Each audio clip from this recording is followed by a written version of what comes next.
Some 22 calibers are legends. Others are deadweight, hiding in ammo cans, collecting dust and nostalgia. But why do so many shooters hoard loads they secretly hate or don't even use? In this video, we'll talk about the shocking truths behind 22 caliber ammo that most gun owners never want to admit. From cartridges that promise fireball velocity but jam up your pistol, to legacy rounds with price tags that make 223 look like bulk junk. We're digging into everything, warts and all.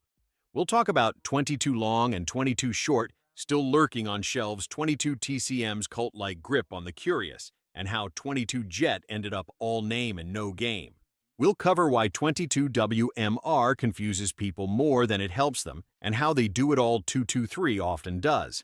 None of it well without tweaking. And yeah, we're not sparing the beloved 22 LR either. Expect price breakdowns, performance realities, and straight shooting advice from someone who's sent every one of these downrange.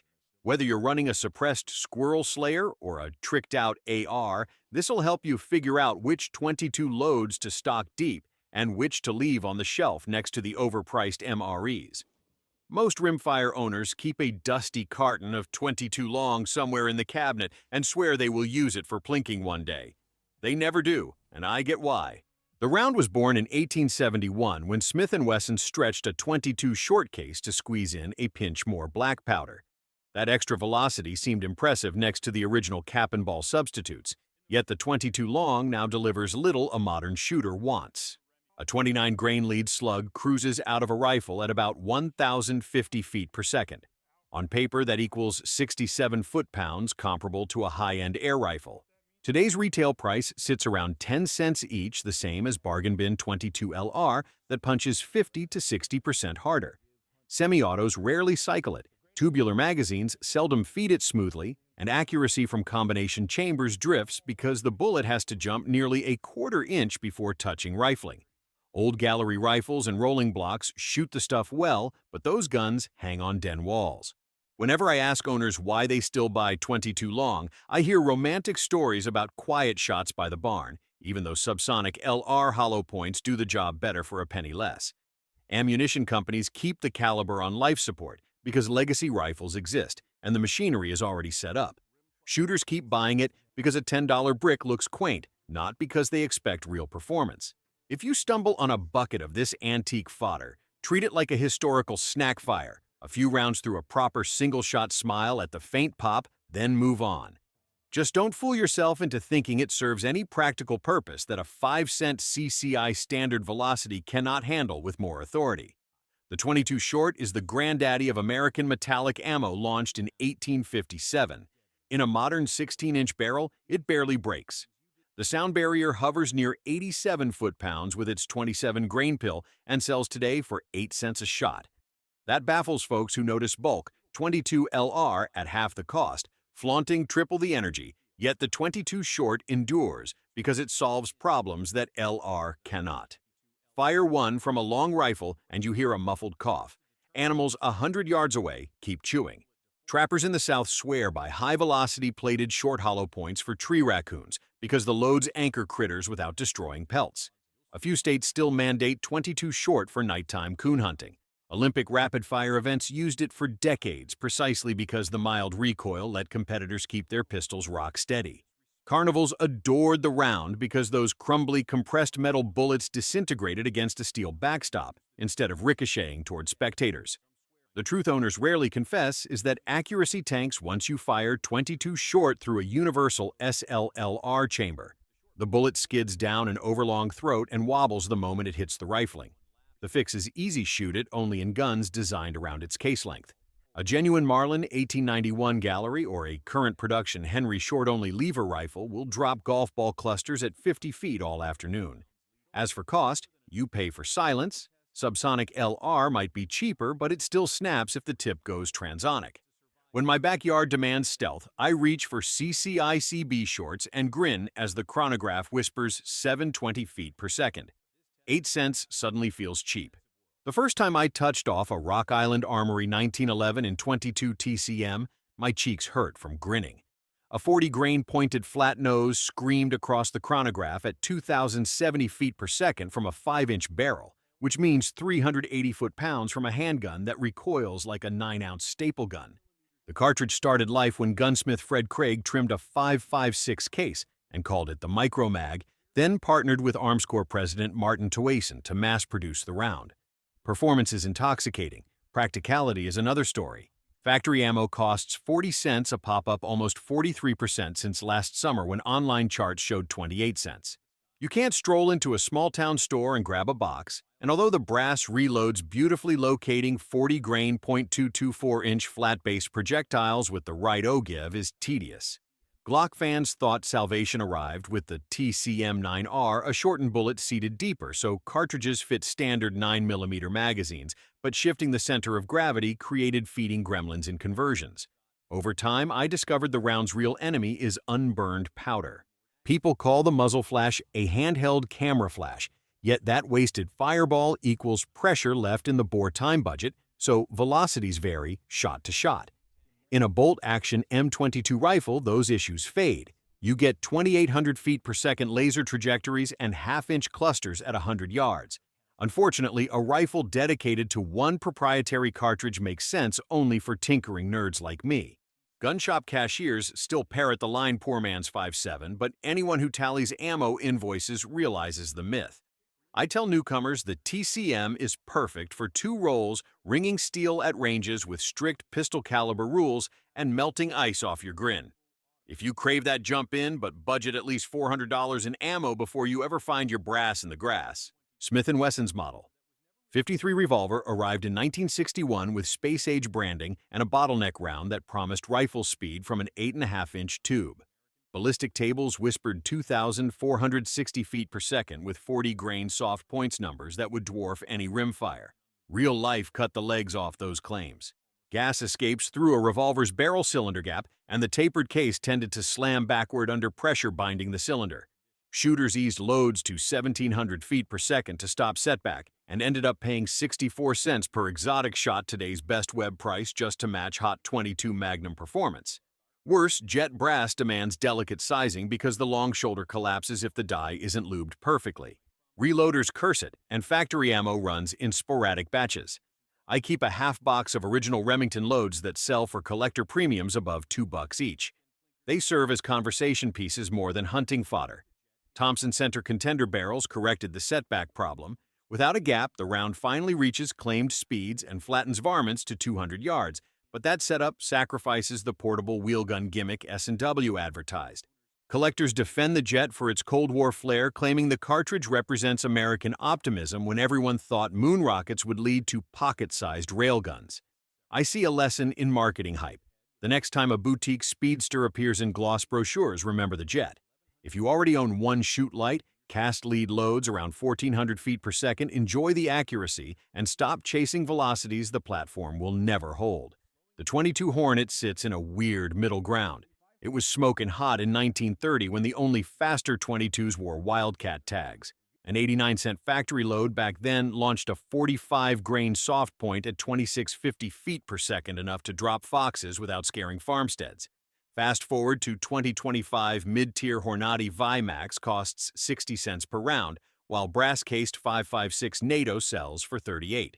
Energy-wise, the Hornet leaves the muzzle with 700 to 800 foot-pounds and bleeds velocity fast because bullets are flat base and lightly jacketed. Run the numbers, and by 200 yards, a Hornet load produces the same energy a 55-grain 5.56 still carries at 350. Fragile necks make reloading finicky. An inattentive crimp mouths the case like a peeled banana. Small pivot pin ARs cannot house the rimmed cartridge, so owners rely on Break Action's bolt guns or old Savage 219s that weigh more than lightweight .223 rifles. Despite all that, you still find enthusiasts who hunt coyotes with Hornets, praising its mild report and pelt-friendly expansion. I prefer a suppressed .223 with light varmint bullets. The cost per shot is lower, brass lasts longer, and wine drift shrinks. If nostalgia draws you, grab a CZ527 and handload 40-grain VMAX at 2,900 feet per second using Lil gunpowder. The combination shoots bug holes. Just accept that every pulled trigger equals premium coffee money. Charles Newton convinced hunters in 1912 that a small-caliber, high-velocity bullet would topple beasts once reserved for big bores. Savage Arms branded his 5.6 by 52 mm R design the high power, and plastered ads of missionary H.R. Caldwell posing beside a 400-pound tiger shot with a 70-grain soft point. In fairness, tigers fall when you shoot them in the lung with anything that penetrates. That doesn't make the round efficient. Modern loadings push that same bullet to 2,800 feet per second from a rifle and list 1,490 foot-pounds. Yet external ballistics show more drop and drift than a vanilla 55-grain .223. Ammunition costs a stiff $1.25 per shot from European makers like RWS or Cellier & Bellet, because production runs are small. Brass is burred and primed, so reloaders often shrug and move on. American stores rarely stock it, leaving owners to scour specialty websites. The sole advantage is legality in countries that forbid military calibers. Scottish stalkers once used it on red deer when .308 was off limits. Back home, most high-power rifles sit in gunroom corners as curios. Whenever I shoulder an old Model 99 takedown chambered for it, the rifle balances so sweetly that I want to buy a few boxes and walk the ridges after whitetail season. Then I do the math: a morning hunt could burn $40 of ammo before lunch. My .243 shoots flatter costs half and slays coyotes without hand-wringing. If you inherit a high-power load 60-grain Barnes TSXs to 2,600 feet per second, keep shots inside 200 yards and you'll harvest venison fine. Just don't praise it as cutting edge. When bench rest pioneers needed a cartridge that punched tiny 5-shot knots, Mike Walker's .222 became their darling. It arrived in 1950 with no parent case, perfect dimensions for mild powder charge efficiency, and a factory 50-grain soft point zipping 3,200 feet per second. Rifles chambered in .222 owned the winner's podium for 2 decades, until shooters discovered 6mm PPC, yet many precision handloaders still swear the triple deuce group's easier than its louder successors. Current ammo costs 70 cents, 14% over its 12-month average, because production lines keep shrinking. Countries like France once banned military 5.56 calibers, so bolt gun fanciers gravitated toward .222, and that foreign demand partially funds continued runs at SACO and RWS. American varminters who reload praise the cartridge because it burns nearly 4 grains less powder than .223, extends barrel life, and maintains half-minute of angle accuracy. The downside emerges when you need factory fodder quickly. Not every sporting goods outlet carries it, and polymer-tipped varmint loads can climb past $1.10 each.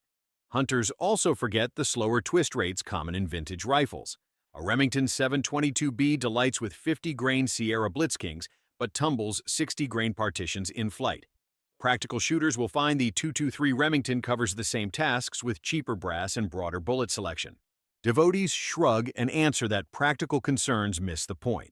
Shooting the triple deuce is a ritual. I get that sentiment. My own 40X single shot still groups in the twos.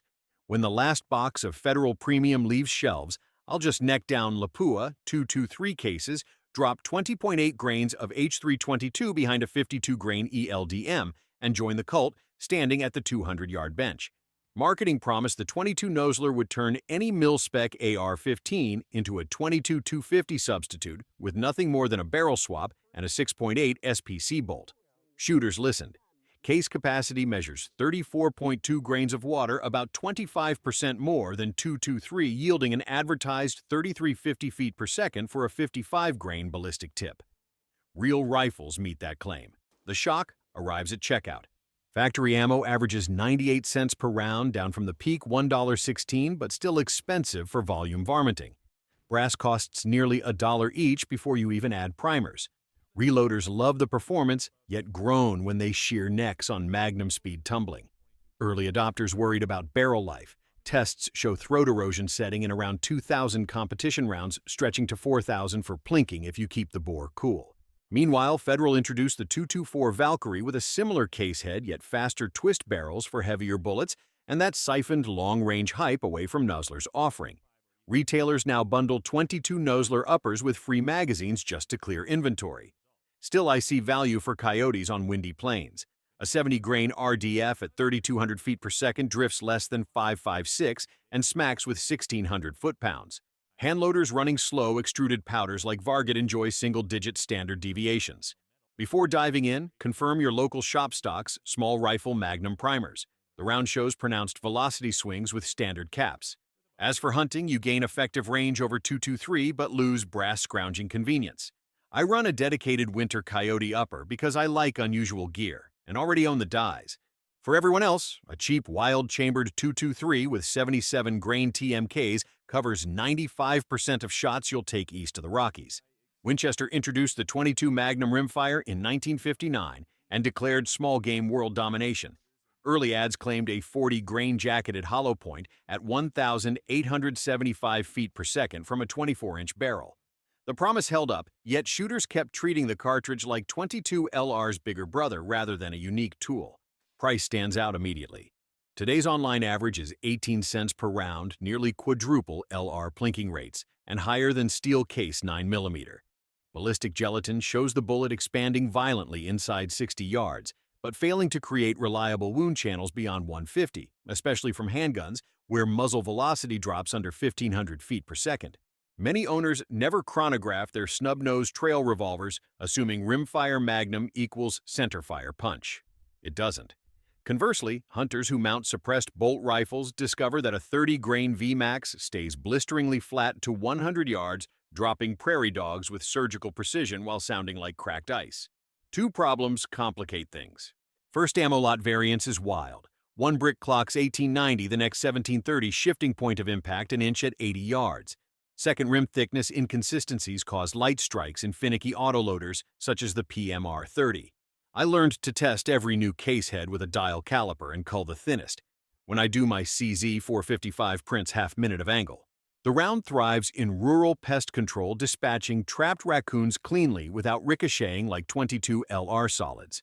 For survival kits, it rides a weird middle heavier than LR, yet not quite centerfire lethal. I keep 500 rounds because ranch chores justify them. But for defensive pack rifle duty, I still grab a 5.56 upper and soft point ammo that costs only twice as much. America's favorite varmint cartridge sprang from the 222 Special in 1962 and quickly overshadowed its siblings once the M16 adopted a NATO cousin. Civilian shooters benefit from that military lineage in the form of plentiful brass at 38 cents a loaded round or less, yet many casual owners misunderstand critical details. Throat and lead dimensions differ between 223 sporting chambers and 5.56 military cuts, so pressure can spike when hot NATO loads get crammed into tight commercial bores. I have seen pierced primers in older bolt guns when a friend mixed green tip with his prairie dog handloads. Velocity numbers also trick beginners. A 52-grain hollow point at 3,300 feet per second vaporizes ground squirrels, but brings only modest energy around 1,250 foot-pounds. So inside 50 yards, it can mimic .22 Magnum terminal performance on flesh. Heavier 75 to 77 grain match bullets stretch the reach to 800 yards in the right twist, but slow initial speed, to the point where expansion may fail unless target impact exceeds 1,900 feet per second. Despite these caveats, the 223 remains incredibly forgiving.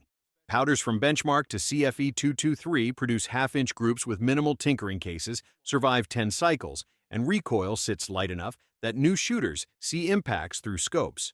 The cartridge's identity crisis stems from trying to be everything at once: home defense round, varmint, vaporizer, training staple, match darling.